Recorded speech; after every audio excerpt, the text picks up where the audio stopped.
ஐயோ நான் தான் கோளாறு சார் என்னோட பெரிய கோளாறாக சொந்தக்கார பக்கத்து வீட்டுக்காரையெல்லாம் இன்னும் இந்த பையன் இப்படி பண்ணிட்டு பாடுறேன்னு கழுவி ஊட்டினாலும் பொருள் எல்லாம் நம்மனாலும் மஜா பண்ணிட்டேன்னு சொன்னா அது மஜா தானே. அவங்க ஏன் அப்படி சொல்றாங்கன்னு எனக்கு தெரியும். ஏன்னா எல்லா நேரமும் கை கூடாது நினைச்சு காரியம் எது வந்தாலும் தப்பாத்துக்கலான்ற தைரியம் விட்டுட்டு போனதை நினைச்சு ஃபீல் பண்றது நேரம் வரையும் நெஞ்சா கூட்டு ஊருக்கு நெஞ்சு நிமித்தி காட்டுன்னு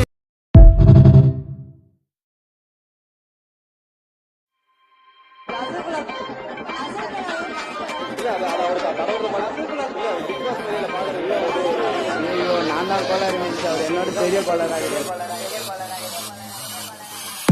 சொந்தக்கார பக்கத்து வீட்டுக்காரையெல்லாம் இன்னும் இந்த பையன் இப்படி பண்ணிட்டு பாடுறேன்னு கழுவி ஊட்டினாலும் பொருள் எல்லாம் நம்மனாலும்